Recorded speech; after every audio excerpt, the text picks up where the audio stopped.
नमस्कार, स्वागत हमारे खास कार्यक्रम जनादेश में। मैं हूं अश्विनी कुमार मिश्र। चुनाव लोकतंत्र का महापर्व है, तो लोकतंत्र की जननी होने का गौरव हासिल है बिहार को, वैशाली को। 2025 का बिहार विधानसभा चुनाव बेहद दिलचस्प है, क्योंकि यहां एनडीए और महागठबंधन के बीच सीधी लड़ाई है। यहां जंग है विकास बनाम बदलाव की। बिहार में सज चुकी है सियासी बिसात, और हम करेंगे जनता जनार्दन के मुद्दों की बात। सियासी जंग में कौन कौन से दल कैसे कैसे वादे कर रहे हैं जनता से, युवा, महिला, किसान और आम आवाम के क्या हैं मुद्दे जो तय करेंगे सियासी दलों का मुस्तकबिल। विरासत की सियासत बनाम सुशासन की राजनीति में कहां खड़े हैं प्रमुख राजनीतिक दल, और वाद प्रतिवाद धुआंधार प्रचार में जनता जनार्दन से राजनीतिक दल कैसे कर रहे हैं संवाद। अगले आधे घंटे में हम आपको बिहार विधानसभा चुनाव के हर एक पहलू से कराएंगे रूबरू अपने इस कार्यक्रम में बिहार के जनादेश में। और क्या है जमीनी हकीकत, क्या है चुनावी समीकरण, क्या है जनता के मुद्दे और कैसा है जनता जनार्दन का मन, दिखाएंगे ग्राउंड रिपोर्ट। बिहार के कोने कोने में मौजूद अपने संवाददाताओं की खास रिपोर्ट। रोजगार और बुनियादी विकास, किसानों की स्थिति, महिला सशक्तिकरण, या कौन से ऐसे मुद्दे हैं जो जनता की है प्राथमिकता, इन्हीं पर करेंगे चर्चा। तथ्यों के साथ, तर्कों के साथ जानेंगे जनता की नब्ज। तो आइए सबसे पहले बात करते हैं बिहार के सियासी जंग की।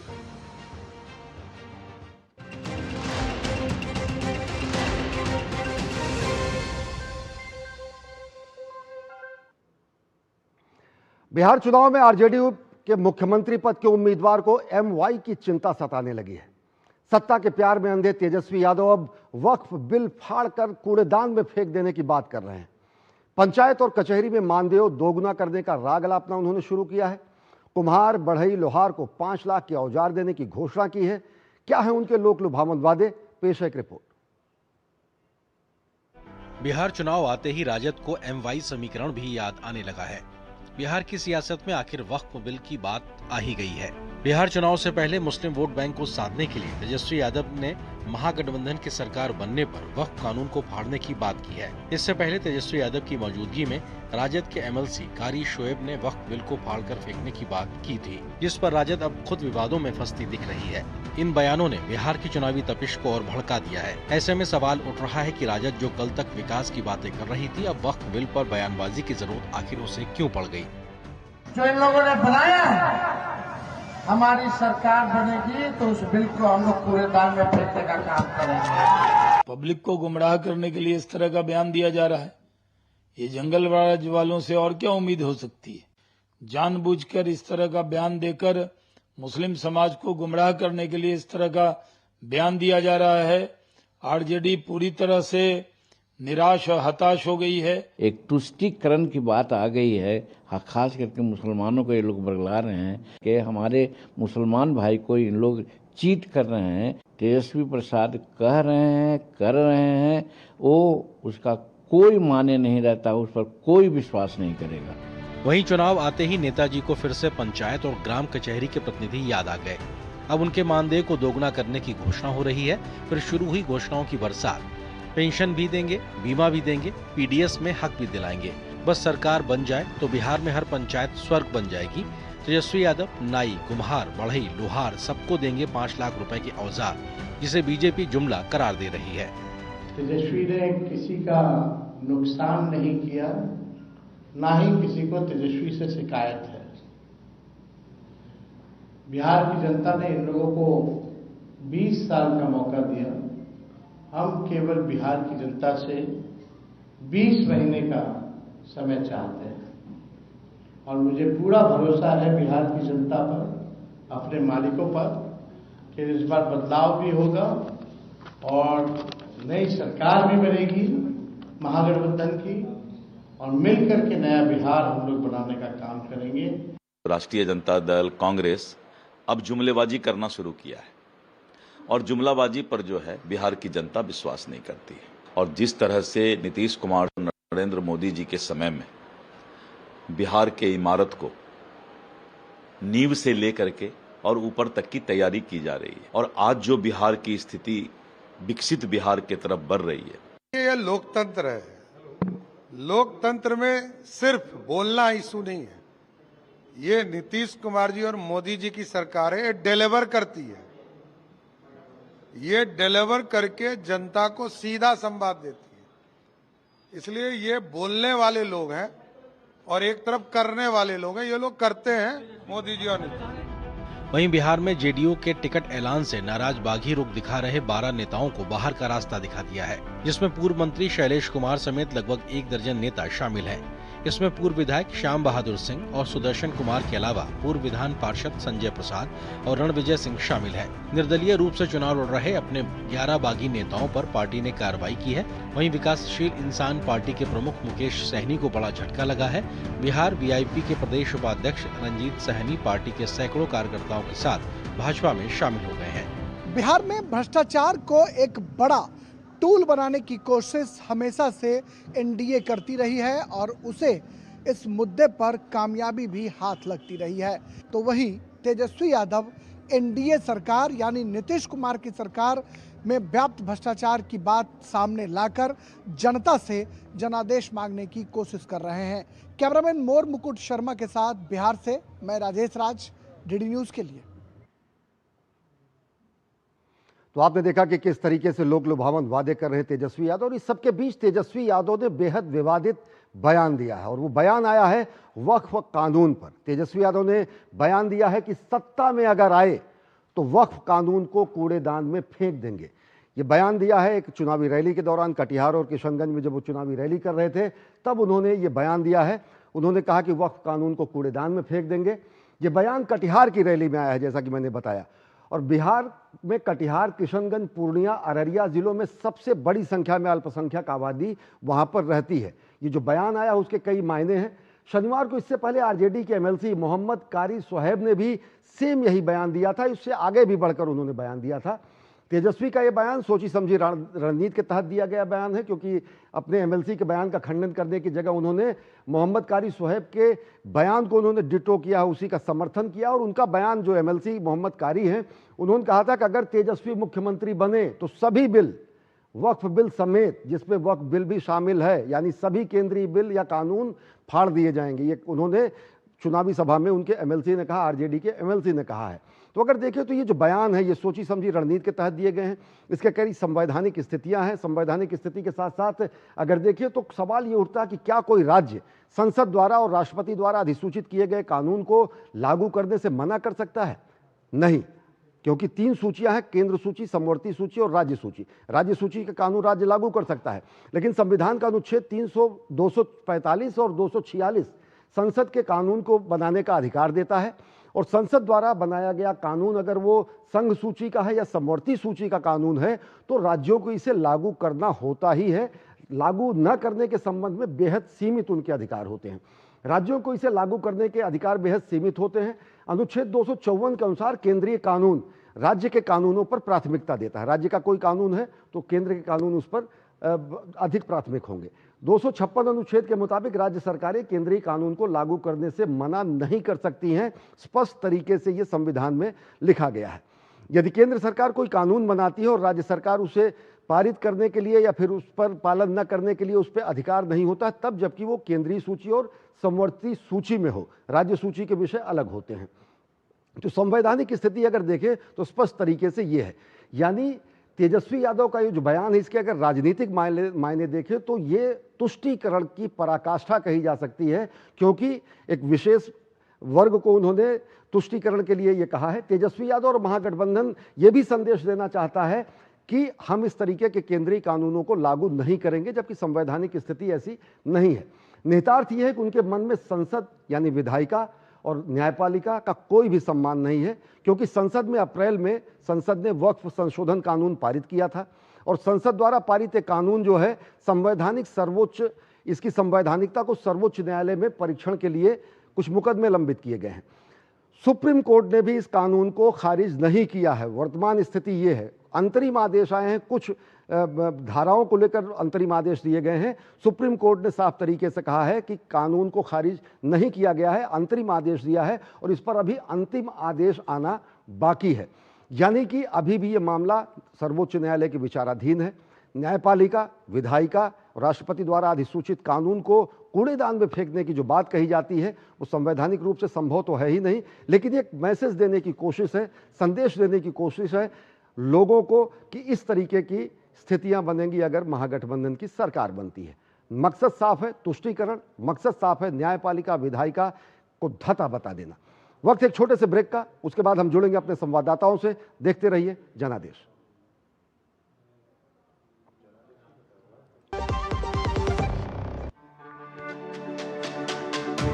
मेरी पसंद, मेरी पसंद,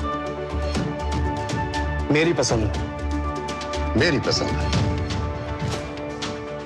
हमारी पसंद, हम सबकी पसंद। मजबूत देश का मजबूत सरिया हो गया स्टील। और ब्रेक के बाद आप सभी का स्वागत है। हम बात कर रहे हैं बिहार विधानसभा चुनाव की, और बिहार विधानसभा चुनाव में हम देख रहे हैं कि किस तरीके से अलग अलग राजनीतिक बयान आ रहे हैं। तेजस्वी यादव ने यह बयान दिया कि वक्फ कानून को कूड़ेदान में फेंक दिया जाएगा तब जबकि गठबंधन की सरकार बनती है। हमारे संवाददाता राजेश राज ग्राउंड जीरो से जुड़े हुए, लंबे समय से बिहार से हैं, लंबे समय से बिहार विधानसभा चुनाव को कवर कर रहे हैं। राजेश, आपसे जानना चाहेंगे, आज फिर कई बहुत सारी घोषणाएं की गई। हर परिवार को नौकरी देने की तो घोषणा की ही गई थी तेजस्वी यादव द्वारा, जो कि धरातल पर कहीं तार्किक रूप से नहीं आती है। उसके अलावा कचहरी, कर्मचारी, लोहार, बढ़ई, इन सब के लिए लंबी फहरिस्त, और इस सब के बीच वक्फ कानून को कूड़ेदान में फेंकने का वादा। क्या प्रतिक्रियाएं हैं सबसे पहले राजनीतिक दलों की, सत्ता पक्ष की तरफ से? राजेश। बड़ी बात है अश्विनी कि जो लालू प्रसाद कहा करते थे कि उनका जिन्न जो है मतपेटियों से बाहर निकलता है, वो जिन्न कहीं ना कहीं जनता दल यूनाइटेड की सरकार यानी नीतीश कुमार में वो शिफ्ट हो गया था। और अति पिछड़े वर्ग की जो एक बड़ी, हम कह सकते हैं, जो जमात है, वो जमात सीधे लालू प्रसाद से नीतीश कुमार में चली गई थी। लालू प्रसाद की पार्टी राष्ट्रीय जनता दल हर हाल में चाहती है कि अपनी वो खोई हुई ज़मीन जो है उसको हासिल किया जाए, और शायद यही वजह है कि तेजस्वी यादव ने लोहार या फिर अन्य जातियों का जो जिक्र किया है, उनको बेनिफिट्स देने जाने की बात की है, या फिर मुकेश सहनी और आईपी चौधरी की जो पार्टी है उनके साथ जो गठबंधन किया है, उसको इसी कवायद के रूप में देखा जा सकता है कि जो अति पिछड़े वर्ग में सेंधमारी जनता दल यूनाइटेड ने की, और फिर प्रधानमंत्री नरेंद्र मोदी के चेहरे को दिखाकर जो अति पिछड़े वर्ग में बीजेपी ने तेजी से सेंध लगाने की कोशिश की। लालू प्रसाद की पार्टी राष्ट्रीय जनता दल उसी में सेंधमारी करने की तैयारी कर रही है, और शायद यही वजह है कि हर वर्गों को प्रतिनिधित्व देने की बात तेजस्वी यादव कर रहे हैं। और उसी कड़ी में ये जो कहीं ना कहीं जो बौछार है घोषणाओं की, वो उन वर्गों को लुभाने की तैयारी है जो कभी उनसे खिसक गए हैं। जी, अररिया, किशनगंज और इस इलाकों में, कटिहार में उन्हें चुनावी सभा के दौरान तेजस्वी यादव ने कहा कि वक्फ कानून को कूड़ेदान में फेंक देंगे। केंद्र का कानून है, संसद द्वारा पारित है, राष्ट्रपति द्वारा अधिसूचित है, न्यायपालिका में अभी लंबित है। क्या मैसेज देना चाहते हैं? तुष्टीकरण की पराकाष्ठा, और ये भी बताना कि चाहे विधायिका हो, चाहे वो कार्यपालिका हो, चाहे न्यायपालिका हो, किसी के भी काबू में नहीं, केवल वादे ही कर रहे हैं, और इसी पर कहीं ना कहीं निशाना भी एनडीए साध रहा है। देखिए, निश्चित तौर पर जिस तरीके से भारतीय जनता पार्टी राष्ट्रीय जनता दल पर आक्रामक है इस बात को लेकर कि तुष्टीकरण की सियासत जो है उसको आगे बढ़ाया जा रहा है, और आज का जो बयान है तेजस्वी यादव का, जो उन्होंने सीमांचल के इलाके में वक्फ बोर्ड से संबंधित जो बयान दिया है कि उसे कूड़ेदान में फेंक दिया जाएगा, वो बयान उनका पुराना बयान है। अगर आप उनके ट्विटर अकाउंट को अगर खंगालें सुनी, तो ये जिस वक्त वक्फ कानून को संसद से पारित कराया जा रहा था, उस वक्त में भी तेजस्वी यादव ने यही हूबहू बयान दिया था। तो मुझे लगता है कि चूंकि सीमांचल के इलाकों में जो मुस्लिम मतदाता हैं उनकी बड़ी तादाद है, लिहाजा तेजस्वी यादव ने एक वर्ग को चिन्हित कर यह बयान दिया है ताकि उनकी सहानुभूति बटोरी जाए और MY जो समीकरण है उसको पूरी तौर पर इंटैक्ट रखा जाए। वही साधने की कोशिश है, तुष्टीकरण बनाम संतुष्टीकरण। इसी पर जनादेश भी देना है जनता को। बहुत बहुत धन्यवाद राजेश, हमसे जुड़ने के लिए और अपने विश्लेषण को हमसे साझा करने के लिए। और बिहार विधानसभा चुनाव में इस बार कुछ सीटों पर बेहद दिलचस्प मुकाबला है। राज्य की 19 सीटों पर त्रिकोणीय मुकाबले की स्थिति बनी है। कहीं महागठबंधन के ही दो घटक आमने सामने हैं, जबकि उनका आपस में गठबंधन है लेकिन आमने सामने लड़ाई है। तो कहीं बागी उम्मीदवारों ने पुराने दलों की नींद उड़ा रखी है। आइए आपको दिखाते हैं कि बिहार की इन 19 सीटों पर कैसी है सियासी जंग।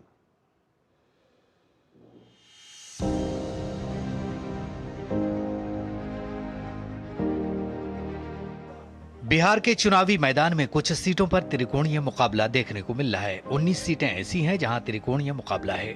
गोपालपुर सीट पर जनता दल यूनाइटेड के बुलो मंडल का सामना अपने ही दल के बागी गोपाल मंडल से है। यहाँ विकासशील इंसान पार्टी यानी वीआईपी के प्रेम सागर यादव की दावेदारी ने इस मुकाबले को त्रिकोणीय बना दिया है। दिनारा सीट पर राष्ट्रीय लोक मोर्चा के आलोक सिंह को विपक्षी महागठबंधन के साथ साथ बागी जयकुमार सिंह से भी जूझना पड़ रहा है। वहीं कस्बा सीट पर कांग्रेस के बागी आफाक आलम ने पार्टी प्रत्याशी इरफान आलम के लिए मुश्किलें बढ़ा दी हैं। यहाँ लोक जनशक्ति पार्टी रामविलास के नीतीश कुमार सिंह की दमदार मौजूदगी ने मुकाबले को रोचक बना दिया है। परिहार सीट पर भाजपा की गायत्री देवी के सामने राजद की स्मिता गुप्ता चुनौती पेश कर रही हैं, जबकि राजद की बागी रितु जायसवाल ने इस मुकाबले को त्रिकोणीय बना दिया है। जेडीयू से आरजेडी में शामिल हुई बीमा भारती के लिए रुपौली का रण आसान नहीं है। यहाँ राष्ट्रीय जनता दल के कलाधर मंडल के सामने उन्हें जोरदार चुनौती का सामना करना पड़ रहा है। निर्दलीय विधायक शंकर सिंह की दमदार मौजूदगी ने मुकाबले को रोचक बना दिया है। सासाराम सीट से राष्ट्रीय लोक मोर्चा प्रमुख उपेंद्र कुशवाहा की पत्नी स्नेहलता कुशवाहा मैदान में है। उनके सामने है आरजेडी के सत्येंद्र शाह और बसपा प्रत्याशी अशोक कुमार भी हैं, जो खुद कुशवाहा बिरादरी से आते हैं। ऐसे में कुशवाहा मतदाताओं का झुकाव स्नेहलता की हार जीत तय कर सकता है। महागठबंधन की फ्रेंडली फाइट वाली 6 सीटों में से 4 सुल्तानगंज, कहलगांव, सिकंदरा और नरकटियागंज में एनडीए के सामने कांग्रेस और राजद के उम्मीदवार आपस में ही आमने सामने हैं। सबसे दिलचस्प मुकाबला नरकटियागंज सीट पर है। यह एनडीए उम्मीदवार संजय पांडे के सामने कांग्रेस के शाश्वत केदार पांडे मैदान में हैं, तो राजद से दीपक यादव ने भी ताल ठोंक दी है। ऐसे में तीनों प्रत्याशियों के बीच मुकाबला कांटे का बन गया है। बिहार के रण में जहां एक तरफ महागठबंधन की दोस्ती है, वहीं दूसरी तरफ बगावत ने तालमेल बिगाड़ दिया है। अब देखना दिलचस्प होगा कि इन त्रिकोणीय मुकाबलों में किसके हिस्से में जीत आती है और किसकी सियासी जमीन खिसकती है। कुल मिलाकर पहले चरण की 5 और दूसरे चरण की 6 सीटों पर महागठबंधन के दलों के बीच फ्रेंडली फाइट है। जदयू में भी बागी प्रत्याशी अखाड़े में कूद चुके हैं। ऐसे में देखना होगा कि नफा और नुकसान किसे ज्यादा होगा। कैमरामैन राधा कृष्ण के साथ कुमार आलोक, डीडी न्यूज, नालंदा। तो क्या है बिहार के सियासी समीकरण, हम जानेंगे अपने संवाददाता कुमार आलोक से, लेकिन वक्त एक छोटे से ब्रेक का। देखते रहिए जनादेश।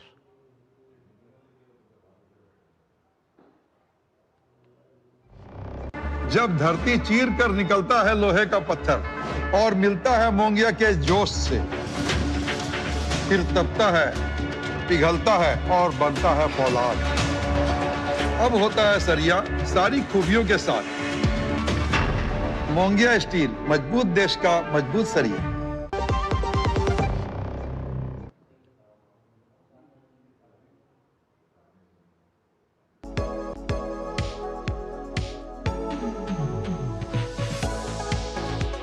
नई सुबह, नई शुरुआत। डीडी न्यूज के पावर पैक शो के साथ राजनीति, कारोबार और होगी सुर्खियों पर भी चर्चा।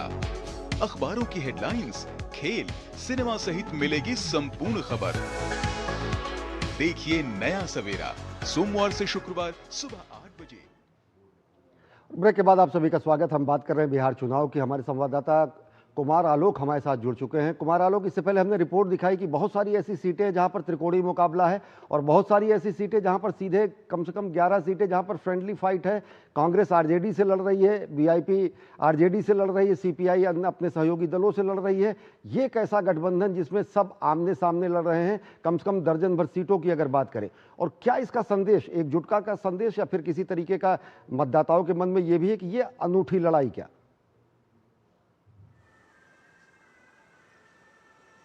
बिल्कुल अनोखी लड़ाई है। आप देखेंगे कि कम से कम 11 सीटें ऐसी हैं जहां पर दोनों चरणों को अगर मिलाकर देखा जाए तो 11 सीटें ऐसी है जहां पर महागठबंधन के दल जो है वो आमने सामने हैं, चाहे वो सिकंदरा की सीट हो, चाहे वो वैशाली की सीट हो।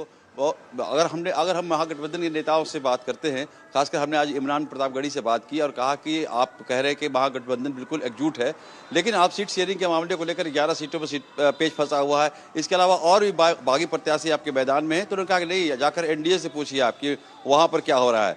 तो एक जो जवाब आना चाहिए कि आप खुद मीडिया में ये खबरें चल रही हैं, लेकिन इसके बावजूद अभी भी स्पष्टीकरण नहीं आ पा रहा है महागठबंधन के दलों से। और सबसे ज़्यादा आरजेडी भी गुस्से में है, क्योंकि वहाँ पर जो सिकंदरा सीट है वहाँ पर उदय नारायण चौधरी बहुत ही मजबूत उम्मीदवार है और काफ़ी विधानसभा के स्पीकर रह चुके हैं।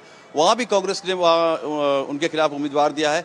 इसके अलावा अगर हम कांग्रेस और आरजेडी के फाइट के अलावा कांग्रेस और सीपीआई के बीच भी तनातनी है, और खासकर बछवाड़ा की सीट को देखेंगे तो वहाँ पर ये परंपरागत सीट रही है सीपीआई की, लेकिन वहाँ से कांग्रेस ने अपना उम्मीदवार दिया है। इसके बाद से दोनों टस से मस नहीं हो रहे, यानी सीपीआई भी बैटिंग के लिए तैयार नहीं हो रही है, कांग्रेस भी बैटिंग के लिए तैयार नहीं हो रही है। दूसरी तरफ अगर दूसरे महागठबंधन की अगर हम बात करें तो वहां पर अगर देखें तो ऐसी बात नहीं है कि वहां पर फ्रेंडली फाइट की स्थिति या फ्रेंडली फाइट की नौबत आई है। अगर हम देखें बीजेपी को देखें तो जितने भी उनके उम्मीदवार जिन्होंने नॉमिनेशन किया था विद्रोही उम्मीदवार के रूप में, तो उन्होंने अंत तक नामांकन अपना वापस ले लिया। लगभग अगर हम 90 से लेकर 95% की बात करें तो वहां पर सेटलमेंट बिल्कुल सही हुआ।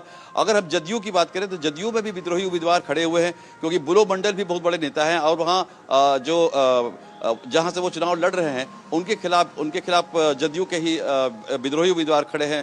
इसी तरीके से गोपाल मंडल जो विधायक हुआ करते थे, बड़े ही विवादास्पद बयान उनके आते रहे मीडिया में, तो गोपाल मंडल को इस बार टिकट नहीं दिया गया जदयू की ओर से, तो वो जेडीयू के ऑफिशियल कैंडिडेट के खिलाफ ताल ठोकर खड़े हैं निर्दलीय प्रत्याशी के रूप में। तो जेडीयू के बाद अगर एलजेपी की बात करें या अगर हम जीतन राम मांझी की पार्टी की बात करें या हम उपेंद्र कुशवाहा की पार्टी की बात करें तो वहां पर भी कुछ ऐसा नहीं है जो महागठबंधन में देखने को मिल रहा है। हालांकि लार्ज स्केल पे जो कांग्रेस के बड़े नेता हैं और आरजेडी के बड़े नेता हैं, इन जो 11 सीटों पर जो विवाद है उस विवाद को सुलझाने की पूरी कोशिश की जा रही है। लेकिन देखना है अब जैसे इलेक्शन का दिन नजदीक आते आ रहा है, कम से कम प्रथम चरण जो 6 तारीख को होगा तो उसके पहले देखना है सेटलमेंट हो पाता है या नहीं। ये देखने वाली बात होगी। दिया कि वक्फ कानून को कूड़ेदान में फेंक देंगे। केंद्र द्वारा पारित कानून है, सुप्रीम कोर्ट में अभी मामला लंबित भी है। केवल एक तुष्टीकरण की और पोलराइजेशन की कोशिश एमवाई समीकरण के तहत तेजस्वी यादव की। जी देखिए, एमवाई समीकरण को लेकर के जिस तरह की बातें हुई हैं, खासकर अगर आप देखें कि डिप्टी सीएम को लेकर के जैसे ही मुकेश सहनी का नाम कांग्रेस ने प्रस्तावित किया, उसके बाद जो अल्पसंख्यक समुदाय के जो लीडर्स हैं जो उनकी तंजीमें हैं उधर से विरोध के स्वर आने लगे कि हम 18% हैं और हम ब्लाइंडली महागठबंधन को सपोर्ट करते रहे हैं, और जब पद देने की बात आई तो ये कहा जा रहा है कि इसके बारे में कुछ कहा ही नहीं जा रहा है। और मात्र 2% 1.9% के लगभग जो सहनी या मल्लाह जाति की संख्या है इस बिहार में, तो जाति की जो संख्या है जो उसको कम है। लेकिन एमवाई का मतलब महिला और युवा भी होता है। राजनीतिक दलों को यह भी सोचना चाहिए। तुष्टीकरण की यह कोशिश है, जनादेश जनता देगी। बहुत बहुत धन्यवाद आलोक हमसे जुड़ने के लिए और विस्तार से जानकारी देने के लिए। और अभी तक हमने आपको दिखाया सियासत का रंग, और अब आपको दिखाते हैं चुनाव के प्रचार का रंग, और चुनाव के प्रचार का एक अनूठा रंग ऐसा जिसको कह सकते हैं आप चुनावी चकल्लस।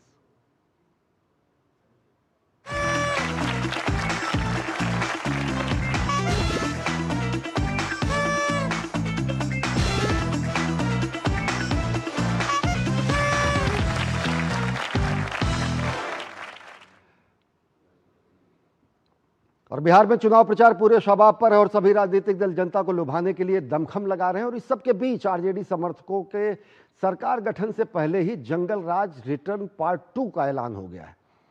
एक गाना सोशल मीडिया पर खूब वायरल है। प्रधानमंत्री नरेंद्र मोदी ने भी इस गाने को लेकर महागठबंधन पर निशाना साधा है।